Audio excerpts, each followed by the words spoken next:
Bem-vindos ao mundo do dinheiro. Bufunfa, grana, tutu, cascalho, verdinha, din-din, barão, tostão, trocado. Chame do que quiser. O dinheiro pode nos derrubar ou pode nos erguer. No passado, certamente derrubou muitos dos maiores nomes de Wall Street e da cidade de Londres. E enquanto os antigos mestres do universo entravam em colapso, o resto de nós se preocupava se nossas economias estariam mais seguras num colchão do que no banco. A grande crise financeira que começou no verão de 2007 deixou a maioria de nós totalmente perplexos. Como era possível que um pouco de dificuldade local com hipotecas subprime nos Estados Unidos desencadeassem um tsunami econômico grande o suficiente para acabar com alguns dos nomes mais ilustres de Wall Street, para forçar a nacionalização de bancos em ambos os lados do Atlântico e trazer toda a economia mundial à beira da recessão, se não uma depressão? Essa série não deveria se chamar A Decadência do Dinheiro? Bem, eu quero explicar para vocês como o dinheiro cresceu para desempenhar um papel tão dominante em todas as nossas vidas. Além do mais, eu quero revelar a história financeira como a história essencial por trás de toda a história. Bancos financiaram o Renascimento, enquanto o mercado de títulos decidiu guerras.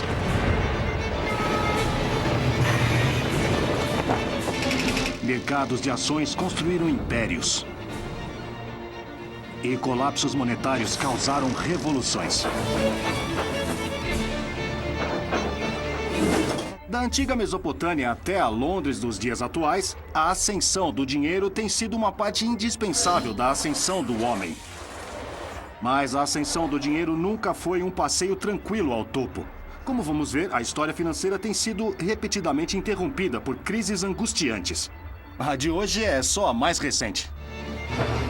Dos preços flutuantes das casas que temos até a industrialização veloz da China, o poder das finanças está em todo lugar e afeta todas as nossas vidas.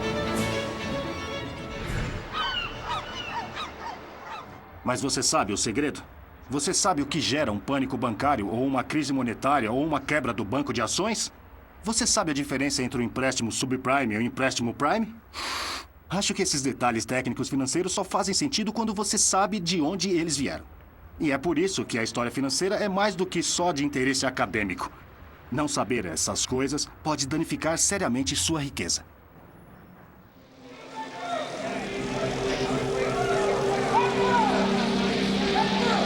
A ascensão do dinheiro. Sonhos de avareza.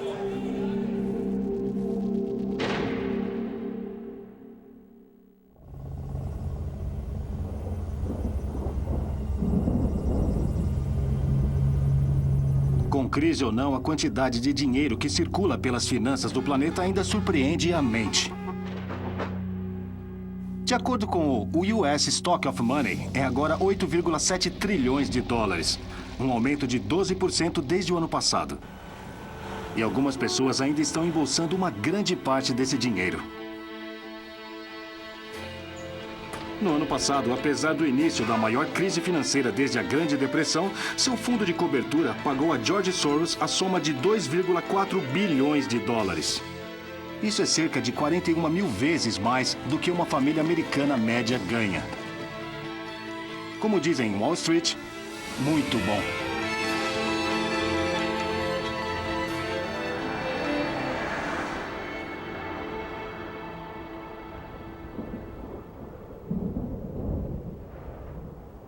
Agora, contudo, imagine um mundo sem dinheiro. 500 anos atrás, a sociedade mais poderosa da América do Sul, o Império Inca, não tinha um conceito real de dinheiro. Os incas apreciavam as qualidades estéticas de metais raros. O ouro era o suor do sol. A prata, lágrimas da lua. Trabalho era a unidade de valor do Império Inca.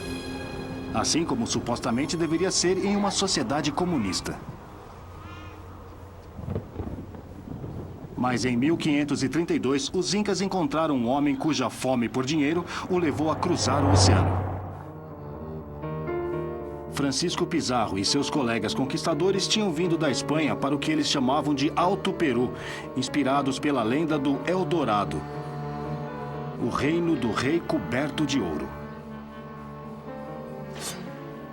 Depois de derrotar o exército inca na Batalha de Cajamarca, sua missão começou de verdade.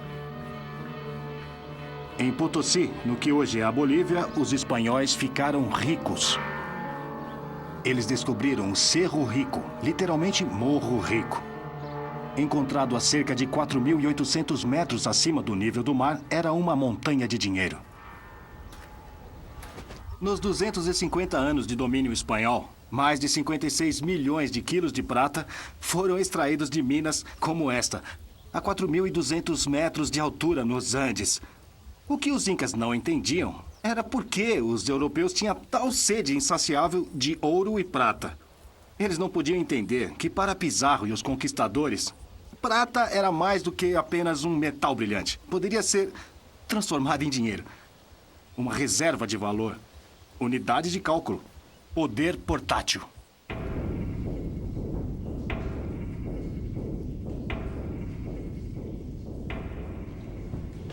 Devo dizer que acho esse lugar muito angustiante.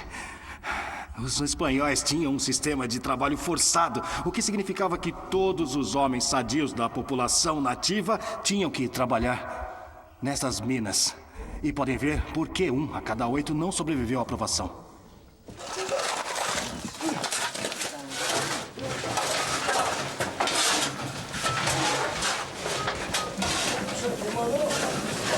Hoje, 500 anos depois, as condições para os mineiros em Cerro Rico não melhoraram muito. Mas pelo menos são pagos pelo trabalho que fazem. Naquela época, era uma maneira de fazer dinheiro, que beirava o genocídio.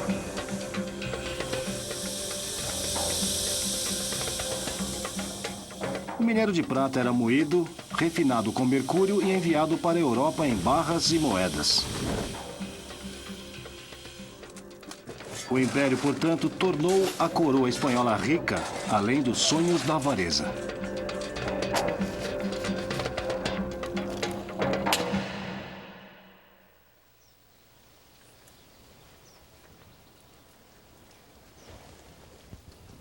Mas toda a prata das minas de Potosí não poderiam deter o declínio econômico e político inexorável do Império Espanhol. Por que isso quando Pizarro parecia ter encontrado tanta riqueza? A resposta é que os espanhóis pegaram tanta prata para financiar suas guerras de conquista que o metal em si sofreu um declínio extraordinário em valor. Mais moedas de prata não fizeram a Espanha mais rica. Elas simplesmente elevaram os preços, pois o aumento da quantidade de dinheiro requer a mesma quantidade de produtos. O que os espanhóis não entenderam foi que o dinheiro só vale o que os outros darão em troca por ele.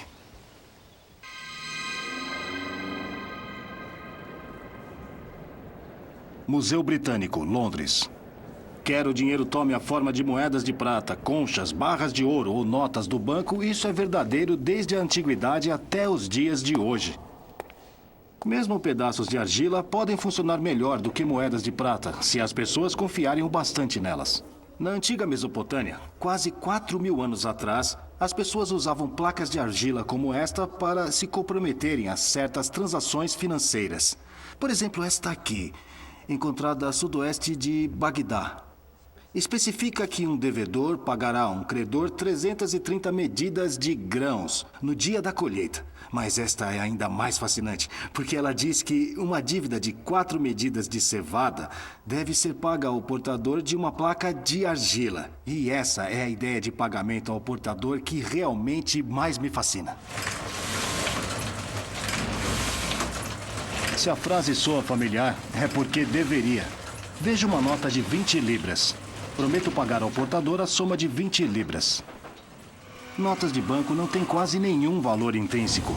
Elas são simples promessas de pagamento, assim como as placas de argila da antiga Babilônia, 4 milênios atrás. Na parte de trás da nota de 10 dólares diz: "Em Deus nós confiamos." Mas não é realmente em Deus que você está confiando. Ao trocar os seus bens ou o seu trabalho por um punhado dessas coisas, você está confiando que o secretário do Tesouro americano não repetirá o erro da Espanha e produzirá demais essas coisas malditas que, quando você for gastá-las, elas valem menos do que o papel em que estão impressas.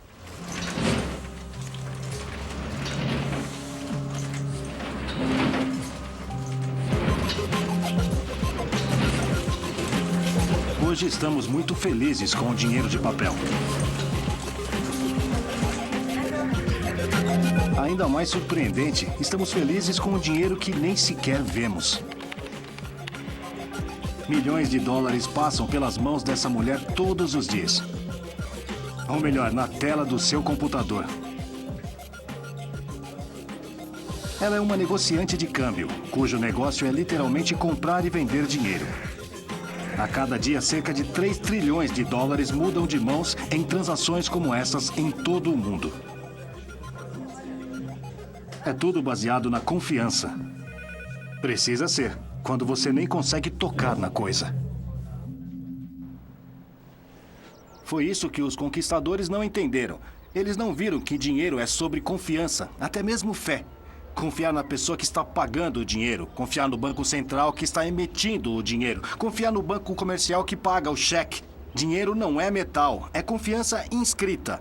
E não importa muito no que ela está inscrita. Papel, prata, argila ou em uma tela. Contanto que o destinatário acredite nela.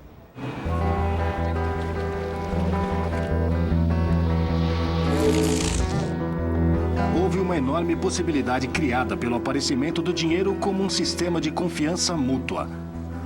A possibilidade que iria revolucionar a história do mundo. Foi a ideia de que você pode confiar nas pessoas e emprestar dinheiro a elas, e que elas vão pagá-lo de volta em alguma data futura. E por isso que a raiz do crédito é credo, latim para eu acredito. Sem a invenção do crédito, toda a história econômica do nosso mundo teria sido impossível.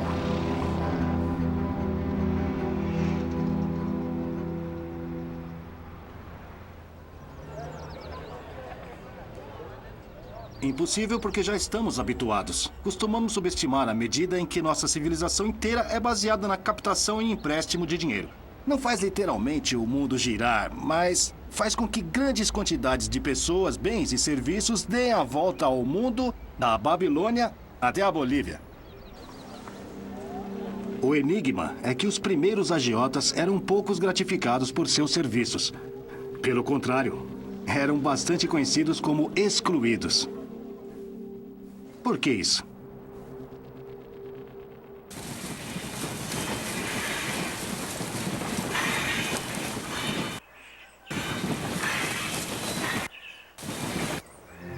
Bem-vindos ao norte da Itália, no ano de 1200 depois de Cristo. Uma terra dividida em várias cidades-estado.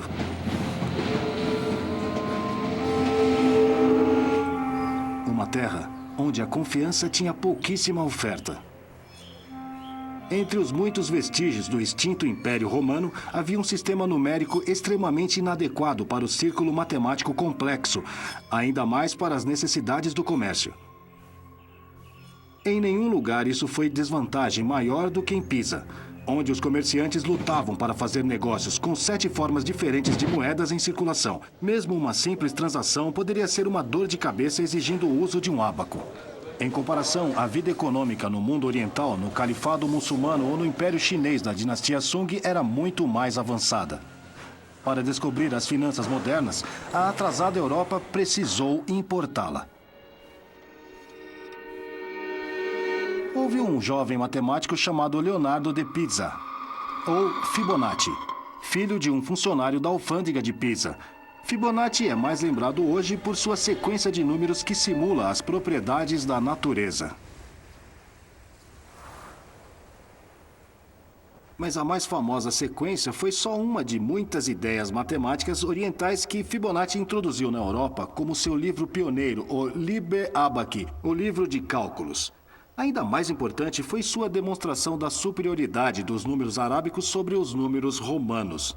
E, crucialmente, quase todos os exemplos de Fibonacci são relacionados a negócios.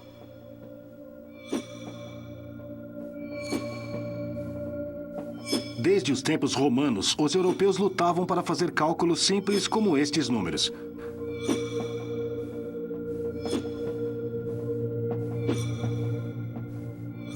O hindu ou algarismos arábicos deixaram todos os tipos de cálculos mais fáceis.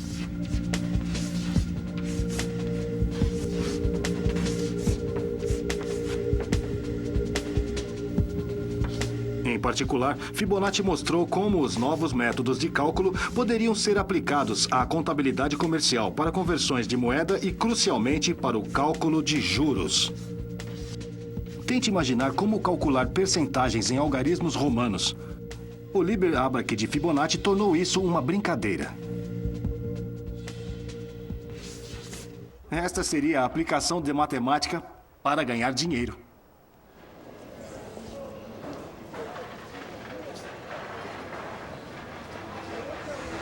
O solo mais fértil para tais sementes financeiras foram as cidades-estado italianas. Pisa, a cidade natal de Fibonacci, era uma. Mas foi acima de tudo Veneza, mais exposta do que todas as outras a influências orientais, que se tornou o grande laboratório de empréstimo de dinheiro.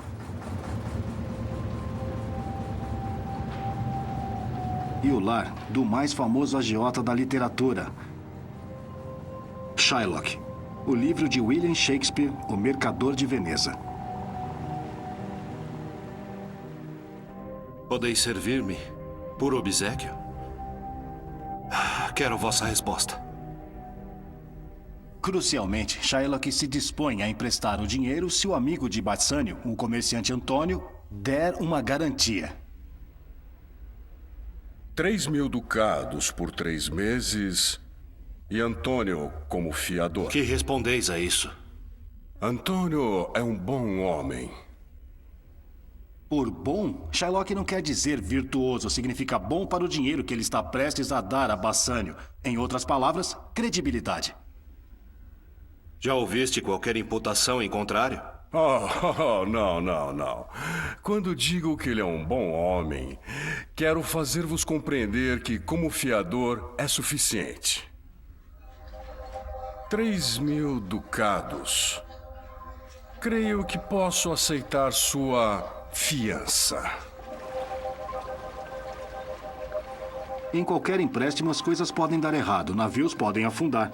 E é precisamente por isso que qualquer pessoa que empresta dinheiro a um comerciante, mesmo que seja para uma viagem, precisa ser compensado. Costumamos chamar a compensação de juros. O valor pago para o credor, além do montante emprestado ou principal. Transações comerciais no exterior, do tipo que Veneza dependia, não podiam operar sem tais transações. E continuam sendo a base do comércio internacional até hoje.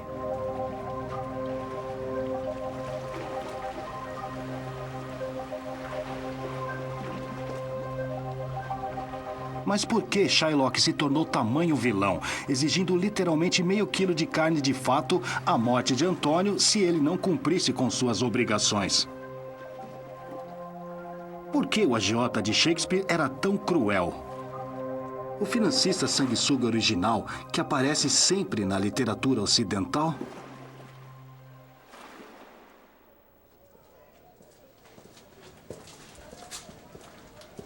Uma pista é que Shylock é um dos muitos agiotas judeus na história. Os judeus que ficavam em Veneza por mais de 2 semanas deveriam usar um O amarelo nas costas ou um chapéu amarelo. E ficavam confinados em uma área especial que se tornou conhecida como Gueto Novo. Esta é a entrada do gueto judeu em Veneza, onde os judeus eram obrigados a viver e, na verdade, confinados à noite. Judeus eram tolerados em Veneza, mas por uma razão. A chave era que os judeus podiam fornecer um serviço que mercadores cristãos foram proibidos de prover. Eles podiam cobrar juros por seus empréstimos. Fibonacci pode ter descoberto a matemática do empréstimo, mas Shylock fez de fato o negócio. Este é o lugar onde os judeus de Veneza costumavam fazer negócios. Este lugar era o antigo Banco Rosso.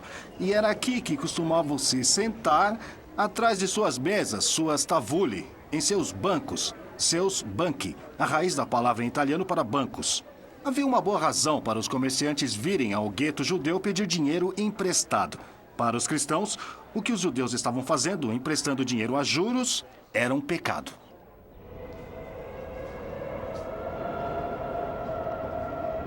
As leis da igreja medieval contra a usura, a cobrança de juros sobre empréstimos, eram um grande obstáculo para o desenvolvimento das finanças na Europa. Afinal, que comerciante cristão temente a Deus arriscaria os tormentos do inferno? Esta visão surpreendente da condenação eterna foi pintada por Giorgio Vasari e Federico Zuccari, o interior da grande cúpula da Catedral de Florença, o Duomo. E abaixo, um outro afresco de Domenico de Michelino, do maior poeta de Florença, Dante Alighieri, segurando sua obra-prima, a Divina Comédia. De acordo com Dante, havia uma parte especial do sétimo círculo do inferno que era exclusivamente reservada para agiotas.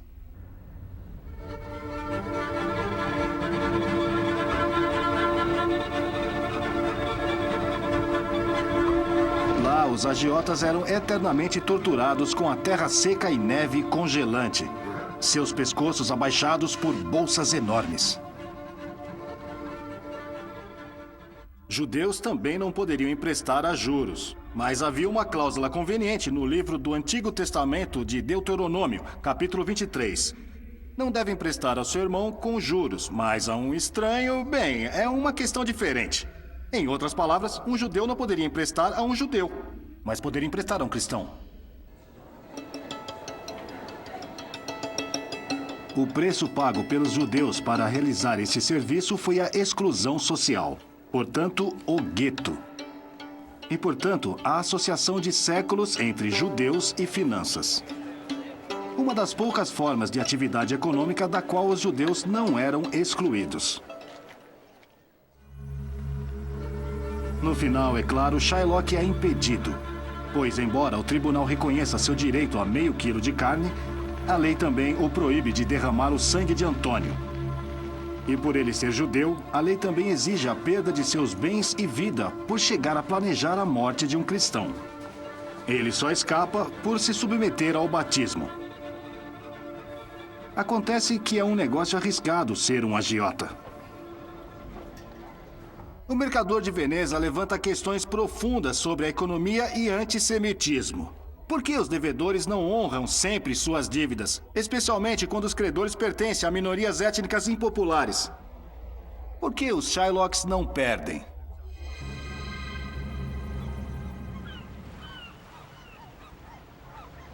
Para se ter uma ideia melhor de como o empréstimo de dinheiro primitivo funcionava, você não precisa viajar de volta no tempo. Há muitos Shylocks do mundo moderno muito próximos de casa. E eles não precisam ser judeus para sofrer um destino semelhante ao de Shylock.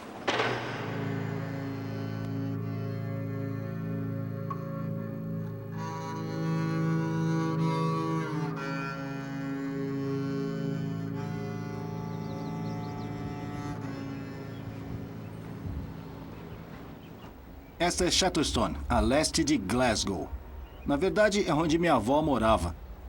E acho que com suas distintas armações de aço, é um dos lugares mais sombrios de toda a Europa Ocidental. Na verdade, a expectativa de vida média masculina aqui é 64 anos. É um pouco pior do que Bangladesh.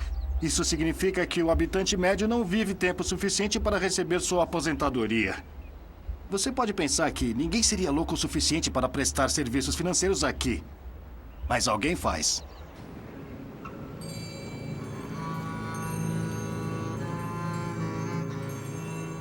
Esta pessoa é o agiota. Você dá seu cartão de aposentadoria como garantia e ele dá um empréstimo. No dia em que seu benefício chega, ele devolve o cartão a você e vai até os correios para pegar seu dinheiro. E paga os juros a ele. É uma versão moderna do modelo de negócio de Shylock. Usura está viva e bem viva na Escócia. Estas são algumas páginas do livro Empréstimo de um Agiota de Glasgow. E é interessante ver como o modelo de negócio funciona. Talvez você empreste 10 libras para alguém e você espera receber de volta 12 libras e 50 no final da semana. São 25% por semana, mas se você calcular a taxa anual, terá uma taxa de 11 milhões por cento.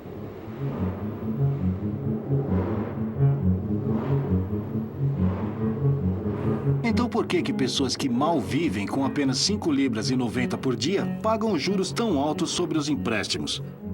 Estes certamente são empréstimos que você não deixaria de pagar. Aqui em Glasgow, deixar de pagar seu empréstimo é altamente desaconselhável.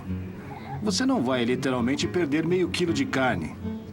Mas lesões corporais graves não são uma consequência desconhecida por decepcionar um agiota. Simplesmente, agiotas individuais devem ser vorazes e impiedosos, porque os custos para eles, mesmo de um só inadimplente, são muito altos.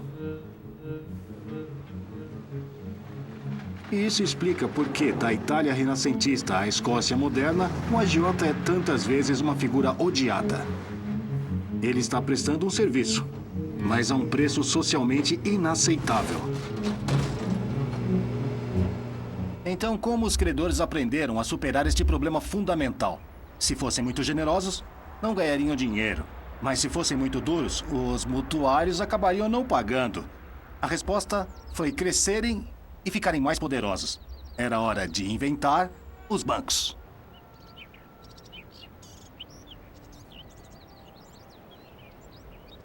Na Itália do século XV, o serviço financeiro essencial de fornecimento de crédito saiu do gueto para se tornar um privilégio legítimo dos bancos. Esta transição foi simbolizada pela ascensão de uma família, os Médici. Com sua ascensão, o crédito ficou respeitável. Empréstimo de dinheiro deixou de ser vergonhoso. Se tornou glorioso e fundou um novo tipo de poder. O legado impressionante de poder da família Médici ainda está em Florença nos dias de hoje. No período de 400 anos, 2 Médici se tornaram rainhas da França, 3 se tornaram papa. Apropriadamente, foi Maquiavel, o supremo teórico do poder, quem escreveu sua história. Talvez nenhuma outra família tenha deixado tal marca em uma era como a que Médici deixou na Renascença. Podem até dizer que eles pagaram pela Renascença. Patrocinaram uma gama de gênios de Michelangelo a Galileu.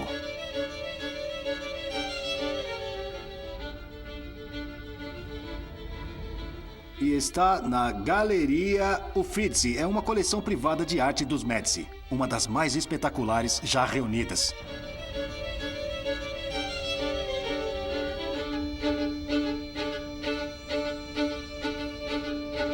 O que os milhões de turistas que se reúnem aqui geralmente esquecem de perguntar é como os Médici pagaram por tudo isso. A resposta simples é que eles eram negociantes de câmbio, membros da arte de câmbio, a corporação dos negociantes de câmbio que ganharam muito. Eles eram conhecidos como banchieri ou tavolieri, porque, como os judeus de Veneza, literalmente faziam negócios sentados em bancos atrás de mesas. Na verdade, o Banco Médici original, ou banco, era localizado aqui na Via dell'Arte della Lana, Rua da Corporação de Lãs.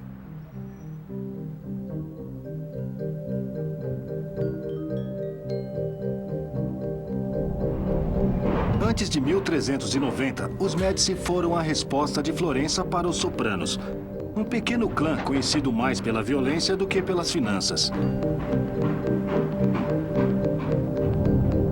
Num período de 17 anos, nada menos que 5 Médicis foram condenados à morte pelos tribunais por crimes de capital.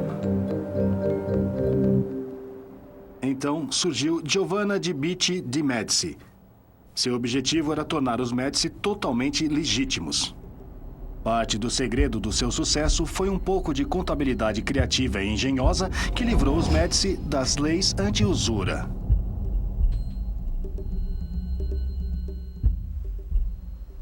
Estes livros do Banco Médici deixaram claro o quão importante foram as faturas comerciais para financiar o comércio exterior. É verdade, a igreja proibiu a cobrança de juros sobre os empréstimos, Mas não havia nada para impedir que um comerciante esperto ganhasse dinheiro em operações como essas, que envolviam várias moedas. Não havia juros, portanto, não havia pecado. Apenas uma comissão deduzida na conversão de uma moeda para outra.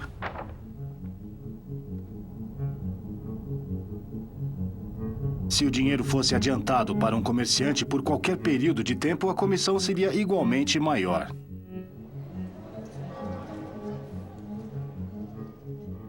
Da mesma forma, os depositantes que colocassem seu dinheiro no Banco Médici receberiam discrecione para compensá-los por arriscar seu dinheiro.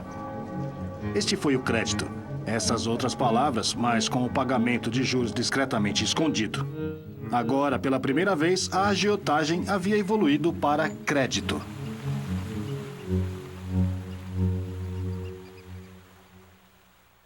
A verdadeira história do sucesso do Banco Médici pode ser encontrada aqui, no Libro Secreto, o livro secreto de Giovanni de Bitti de Médici. A chave não era tanto o tamanho, mas a diversificação. Bancos italianos mais antigos eram monolíticos e muito vulneráveis à inadimplência de um único devedor ruim. Mas o Banco Médici era composto de múltiplas parcerias interligadas, cada uma de algum modo independente do resto. Foi essa descentralização a chave para os seus lucros surpreendentes. Sob a orientação de Giovanni, a rede bancária Médici se estendeu por Florença, Veneza e Roma. A escala e a diversidade das operações de Médici eram a chave para a redução dos riscos do empréstimo. E, portanto, também os custos para os mutuários. Essa é a diferença essencial entre agiotas e bancos, entre Shylock e os Médici. E aqui está a prova de que funcionou. Páginas após páginas dos ativos de Giovanni declarados para efeitos fiscais. E culminando num total geral de 91.089 florins. Naquela época, era muito dinheiro.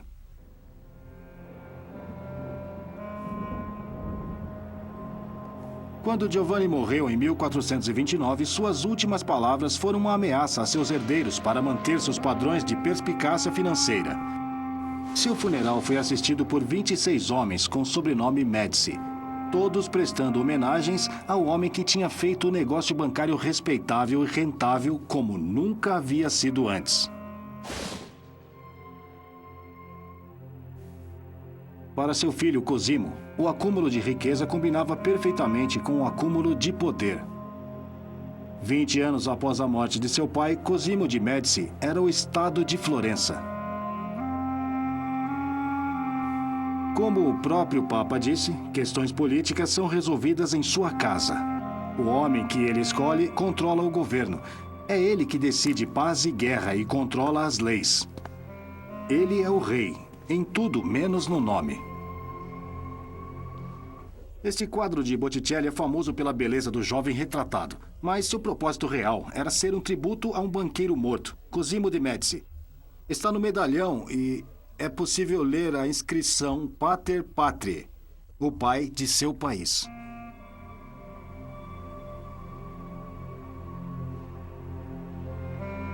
Em 150 anos, os Médici haviam se transformado, de agiotas de rua, na força financeira mais poderosa da Europa.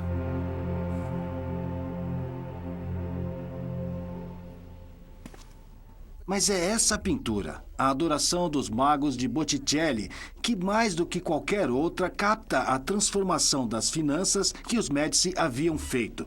Olhando atentamente, os três homens sábios são Cosimo de Médici, lavando os pés de Cristo, e seus filhos Piero e Giovanni. O jovem à esquerda é Lorenzo. A pintura havia sido encomendada pelo chefe da Associação dos Banqueiros como um tributo à família. Talvez devesse ter sido chamada Adoração dos Médici. Tendo sido antes condenados, os banqueiros estavam agora próximos da divindade. Nada poderia ilustrar melhor a ascensão extraordinária do dinheiro. Pois o que os Médici conseguiram era nada menos que o nascimento dos bancos modernos.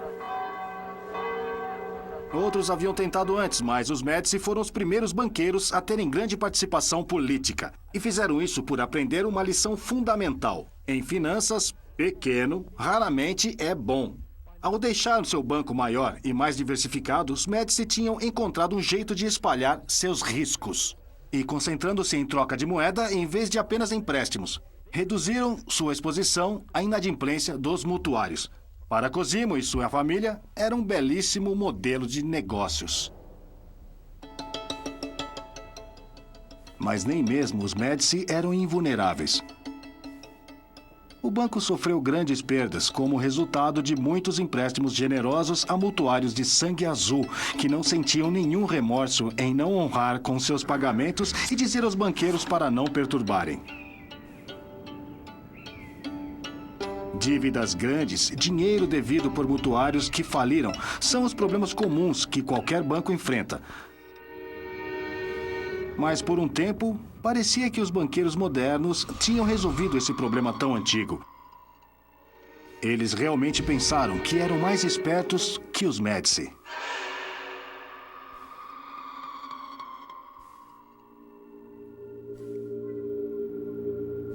Memphis, Tennessee, é bem distante de Florença. E a economia mundial percorreu um longo caminho desde o Renascimento. Um papel crucial nessa transformação foi interpretado pela propagação do banco moderno de sua origem na Itália, até um país onde o dinheiro tem cada vez mais tomado a forma de crédito fácil. Os Estados Unidos foram construídos com dinheiro emprestado.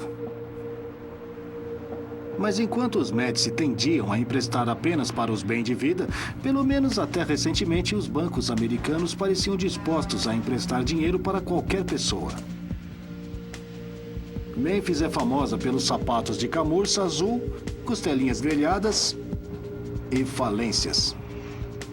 Você percebeu que as pessoas daqui são um pouco, como dizer, um pouco subprime? Você só precisa olhar para os shoppings dos muito pobres e os onipresentes restaurantes populares. E aos conselheiros fiscais que sabem dizer como você pode receber seus auxílios do governo, dinheiro e impostos. Uma loja que empresta dinheiro com seu carro como garantia. Adiantamento de salário, refinanciamento de veículos. E um lugar onde eles adiantarão seu pagamento da próxima semana. Adiantamento de salário. Sem falar da loja de penhores, do tamanho de uma loja de departamentos. E finalmente, quando você não tiver mais bens para penhorar ou vender, há apenas uma opção, que é vir até a ZLB Plasma, onde você pode vender o seu próprio sangue por $25 por bolsa. Isso sim é ser enxugado. É incrível como todo um setor econômico baseado em pessoas que estão quebradas.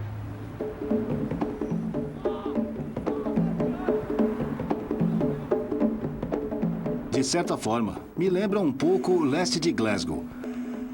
Mas há uma grande diferença entre este mundo e o mundo onde agiotas exigem meio quilo de carne de pessoas inadimplentes. Aqui na América Subprime, não pagar suas dívidas é fácil. Bem, muito fácil.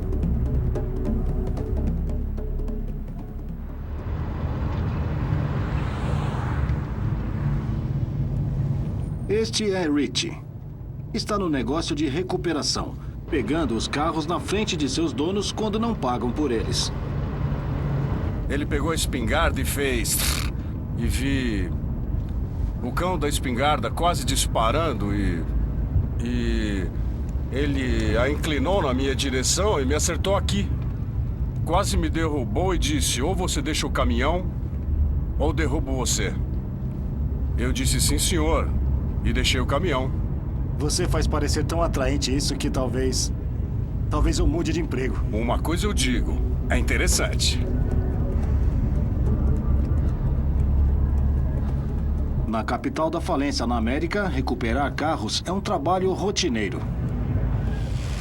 15 mil, quem dá mais, quem dá mais? Vamos lá, quem dá mais, 15 mil, é isso aí, 15 mil, quem dá mais?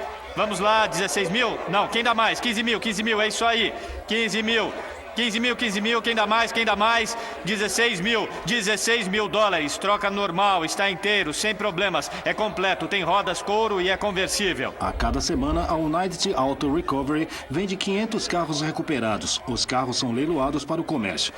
terminando nas mesmas concessionárias para serem vendidos para as mesmas pessoas e quando elas não puderem mais honrar com seus pagamentos mensais, são recuperados e reciclados novamente. Os homens de Mênfis que fazem recuperação de bens só fazem o que os cobradores de dívidas fazem em todo mundo.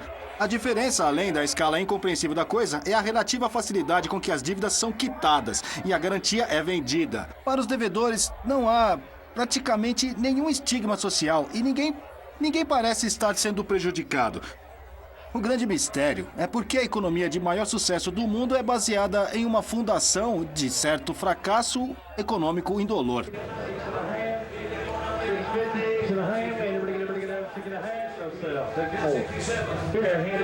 Aqui no Tennessee, quando a casa já estiver vazia e o recuperador já tiver tomado seu carro, você acaba nas mãos de um dos advogados de falência de Mênfis, junto com cerca de 13 mil pessoas que entraram com pedido de falência aqui no ano passado.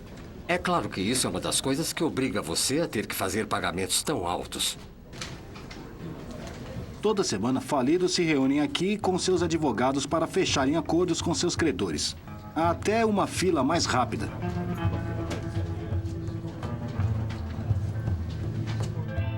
Nesse caso, é uma hipoteca. É um carro, ou 2 carros.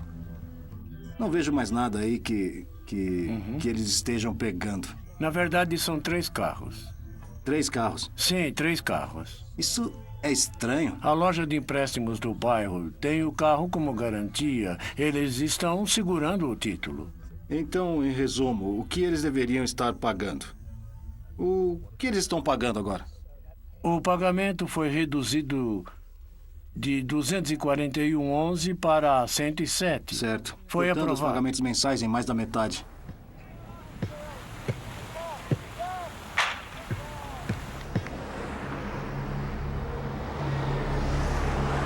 De 1996 a 2006, havia entre 1 e 2 milhões de casos de falência por ano nos Estados Unidos, quase todos envolvendo indivíduos que preferiram declarar falência em vez de cumprir com suas obrigações.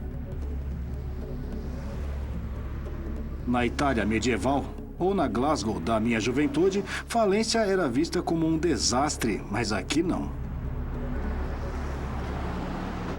Na verdade, essa capacidade de escapar ileso da dívida insustentável e começar tudo de novo tem sido uma característica que define o capitalismo americano. Não havia prisões de devedores aqui no início do século XIX, num tempo em que os devedores ingleses poderiam definhar na prisão por anos. Desde 1898, cada americano tem o direito de declarar capítulo 7, liquidação, ou capítulo 13, reorganização pessoal voluntária.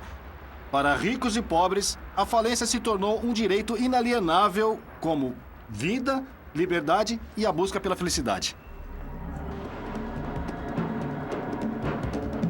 A teoria é que a lei americana existe para incentivar o empreendedorismo, para facilitar a criação de novas empresas. Isso significa dar às pessoas uma chance quando as coisas não dão certo na primeira vez, ou mesmo na segunda vez. As pessoas que arriscam não são eliminadas à medida que aprendem por tentativa e erro como fazer o primeiro milhão. Porque o falido de hoje pode ser o bilionário de amanhã. É uma teoria que parece funcionar. Muitos dos maiores americanos de sucesso falharam em suas tentativas iniciais, incluindo o autor Mark Twain, o comediante Buster Keaton e ninguém menos do que o grande industrial Henry Ford. Todos esses homens finalmente prosperaram simplesmente porque tiveram a chance de tentar, falhar e recomeçar de novo. De sua parte, os bancos simplesmente supõem que uma parte dos empréstimos que concedem não serão pagos. Afinal, a maioria das pessoas que vai à falência deve relativamente somas pequenas. O capítulo 13 não quita suas dívidas, ele só as reprograma.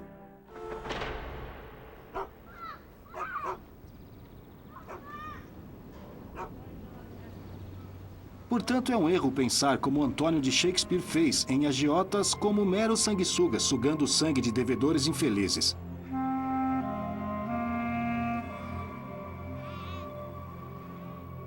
Crédito e débito são os blocos de construção do desenvolvimento econômico, mas precisamos dos bancos para levar essa relação, além da relação entre o agiota e sua vítima infeliz.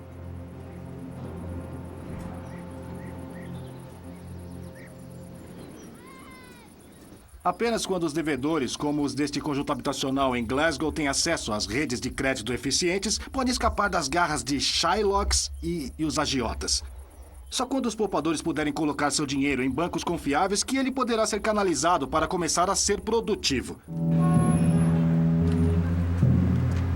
Mas espere, eu ouço vocês dizerem, se os bancos são a resposta, como tantos entraram em colapso tão impressionante no ano passado, deixando o mundo financeiro em tumulto? Para entender por que dívidas não pagas em lugares como Memphis poderiam causar tanto caos, vocês precisam entender como a relação entre os bancos e os mutuários entrou em colapso. Como empréstimos passaram a ser segurados e vendidos a investidores desavisados.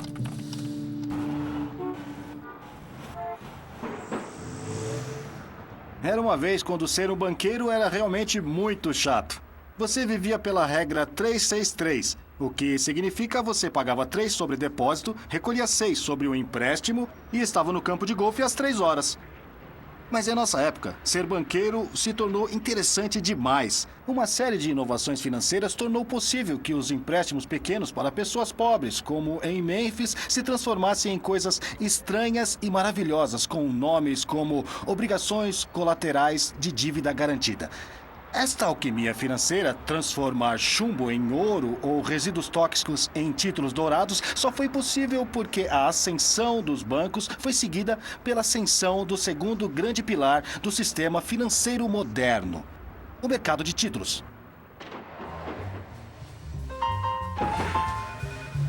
E para explicar como isso aconteceu, falaremos com o próprio senhor Título.